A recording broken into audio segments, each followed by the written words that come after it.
For over a decade, the Borgia name was the most feared and most whispered word in all of Italy. Poison in the wine, daggers in the dark, a pope who ruled more like a warlord than a shepherd of souls, and a son so ruthless that Machiavelli would later use him as the literal blueprint for political power in his book, The Prince. At their peak, the Borgias controlled the papacy itself, along with a private army, a growing empire carved out of central Italy, and a web of alliances that stretched into nearly every royal court in Europe. They were richer than kings, more feared than armies, and for a brief, blinding moment, it seemed like nothing could stop them. And then, in the span of about 2 weeks in the summer of 1503, it all came apart. But here's what most people don't realize. The collapse of the Borgia Empire wasn't the end of the story. It was only the end of the beginning. What happened to this family afterward is a tale of fever and betrayal, of a son who tried to outmaneuver history itself and lost, of a daughter who reinvented herself so completely that she went from being called a poisoner to being remembered as one of the great patrons of the Italian Renaissance. It's a story that runs from a deathbed in Rome to a prison cell in Spain, from a muddy battlefield in Navarre to the altar of a Catholic saint. And like the great dynasties before and after them, the Borgias didn't simply vanish. They transformed.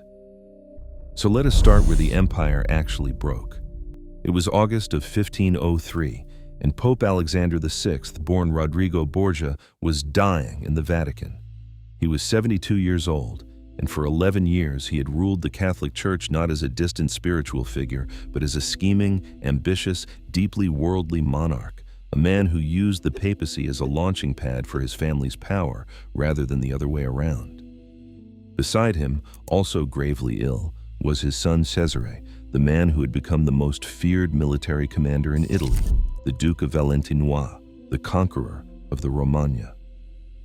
Both men had reportedly attended a dinner at a cardinal's villa just days earlier, and both had fallen violently sick almost immediately afterward. The rumors started before Alexander had even taken his last breath. Poison. Everyone in Rome was certain of it. The story that spread like wildfire was that the Borgias had prepared poisoned wine to eliminate a wealthy cardinal and seize his fortune, and that through some catastrophic mix-up, the poison had been served to the wrong men. It was a deliciously ironic explanation. A family famous for poisoning its enemies finally poisoned by its own hand. Modern historians are far more skeptical. Rome in August was a breeding ground for malaria, and the far more likely explanation is that father and son simply contracted the same fever that was sweeping through the city that summer. But the truth barely mattered. The legend was already writing itself, and the Borgias, more than almost any family in history, would spend the next 5 centuries fighting a reputation that had outgrown the facts. On August the 18th, 1503, Alexander VI died, and with his death, the foundation the entire Borgia Empire had been built on simply disappeared. To understand how catastrophic this was, you have to understand what the Borgias actually were. This wasn't an ancient royal house with centuries of inherited legitimacy behind it. Rodrigo Borgia had been born in Sativa in the Kingdom of Valencia in 1431, part of a minor noble Spanish family that had produced one previous pope, his uncle Calixtus III. Rodrigo climbed the church hierarchy through a combination of genuine administrative talent and the kind of shameless nepotism that would become the family's signature. He became a cardinal at 25. He fathered at least 7 children with various mistresses, most famously with a Roman noblewoman named Vanosa de Catanei, whose 4 children, Juan, Cesare, Lucrezia, and Joffre, would become the core cast of the entire Borgia saga. And in 1492, through what historians widely believe was a campaign of outright bribery, Rodrigo was elected Pope Alexander VI. Everything that followed was built on a single, dangerously simple strategy. Use the papacy, the most powerful religious and political office in Christendom, to enrich and empower his children. Cesare was made a cardinal at 18, even though he had no real interest in the priesthood. Juan was given command of the papal armies and made Duke of Gandia. Lucrezia was married off, strategically, again and again, to whichever family could offer the Borgias the most political advantage at that particular moment, and Joffre, the youngest, was married into the royal house of Naples. But the plan had a fatal flaw. and that flaw was that it was entirely dependent on one man staying alive and staying pope. There was no dynasty here in the traditional sense, no inherited crown, no bloodline claim to a throne. Everything the Borgias had built rested on Rodrigo's papal authority, and papal authority, by its very nature, could not be passed down to a son. The moment Alexander VI died, the family didn't just lose a father. They lost the entire legal and political machine that had made their rise possible in the first place. Cesare understood this better than anyone, and it's precisely why what happened next is so tragic. Because Cesare Borgia was, by 1503, arguably the single most capable political and military operator in Italy. After his older brother Juan was murdered in 1497 in a killing so mysterious that rumors even implicated Cesare himself, Cesare abandoned the priesthood entirely. He became the first man in history to formally resign a cardinalship, and he transformed himself into a secular prince, a warlord backed by French troops and his father's money. Over the following years, he carved out a genuine principality in central Italy, the Romagna, conquering city after city, crushing rebellious nobles, and building a reputation for calculated, terrifying ruthlessness. This was the Cesare Borgia, who would later fascinate Niccolò Machiavelli so completely that Cesare became the central case study for The Prince, Machiavelli's infamous handbook on the acquisition and preservation of political power. Cesare's entire strategy depended on timing. He needed his father to live long enough for him to consolidate the Romagna into something permanent, something that could survive a papal transition, and ideally, he needed enough influence over the College of Cardinals to help elect a friendly successor once Alexander eventually did die. What he did not plan for was catching the same fever as his father at the exact same moment and being confined to his sickbed in the Vatican while the entire foundation of his power crumbled around him. While Alexander lay dying and Cesare lay incapacitated, Rome descended into chaos. The city's old noble families, the Orsini and the Colonna, families the Borgias had spent years suppressing, saw their opportunity and struck immediately. Borgia properties across the city were looted. Alexander's own quarters were reportedly ransacked before his body was even cold. And Cesare, still weak and fevered, was in no condition to control the situation. He had to be carried out of the Vatican wrapped in a wet sheet, reportedly to bring his fever down, while armed men loyal to his enemies circled the city. The papal conclave that followed elected Pius III, a compromise candidate who died after just 26 days in office, one of the shortest papacies in history. And then came the moment that truly sealed Cesare's fate. In October of 1503, the cardinals elected Giuliano della Rovere as Pope Julius II. And della Rovere was not a compromise candidate. He was a long-time, bitter enemy of the Borgia family, a man who had spent years in exile because of Alexander VI, and a man who had made no secret of his hatred for everything the Borgias represented. Cesare had actually helped deliver the votes that put Julius II in power, on the promise that the new pope would let him keep his territories in the Romagna. It was, in retrospect, one of the most catastrophic miscalculations in Renaissance political history. Julius II had no intention of honoring that promise. Within months, he had stripped Cesare of his titles, seized his remaining fortresses, and had him arrested. Cesare was sent first to Spain, into the custody of King Ferdinand of Aragon, and imprisoned in the fortress of Chinchilla, and later moved to the far more formidable castle of La Mota. And here is where Cesare's story takes one final dramatic turn. In the autumn of 1506, using a rope made of tied-together bedsheets, Cesare Borgia escaped from La Mota Castle. He fled to the court of his brother-in-law, King John III of Navarre, and offered his services as a military commander in a local civil war. On March 12, 1507, while leading an assault on a rebellious castle near the town of Viana, Cesare rode ahead of his own troops, separated from his men, and was surrounded and killed. He was just 31 years old. The man Machiavelli had studied as the ultimate example of ruthless political genius died alone, stripped of his lands, his titles, and his fortune, in a muddy skirmish in a minor regional conflict that history barely remembers for anything else. His body was stripped of its armor by the enemy soldiers who killed him, not even realizing at first who they had brought down. He was buried in the church of Santa Maria in Viana, and remarkably, His remains would be moved, disturbed, and even reburied outside the church walls at one point in the 20th century by a local bishop uncomfortable with a Borgia resting in consecrated ground.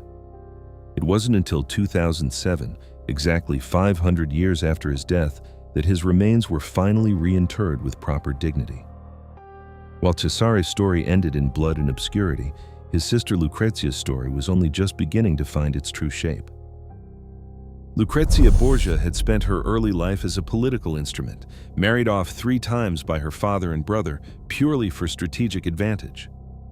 Her first marriage, to Giovanni Sforza, was annulled once the Sforza alliance was no longer useful, in a scandalous process that required Giovanni to publicly and falsely admit to impotence. Her second husband, Alfonso of Aragon, the illegitimate son of the King of Naples, was murdered in 1500, strangled in his own bed, almost certainly on Cesare's orders, once the political winds shifted against Naples. It's this brutal pattern, repeated again and again, that cemented Lucrezia's reputation in the popular imagination as a scheming poisoner, a femme fatale manipulating men from the shadows. And yet, virtually every serious historian who has studied her life has come to the same conclusion. Lucrezia wasn't the architect of the Borgia family's cruelty. She was one of its victims, a young woman used as a pawn by her father and brother again and again with little say in her own fate. Her third marriage, to Alfonso d'Este, heir to the powerful Duchy of Ferrara, turned out to be the one that mattered. It was arranged in 1501, while Alexander VI was still alive and still powerful enough to force the proud Este family to accept a bride with the Borgia name attached to it.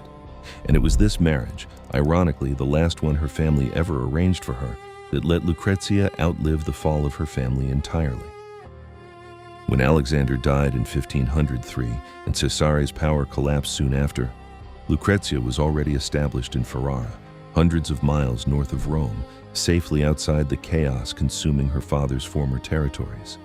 She was no longer a Borgia pawn. She was the Duchess of Ferrara, and over the following years, she did something almost nobody expected. She rebuilt her entire reputation from the ground up.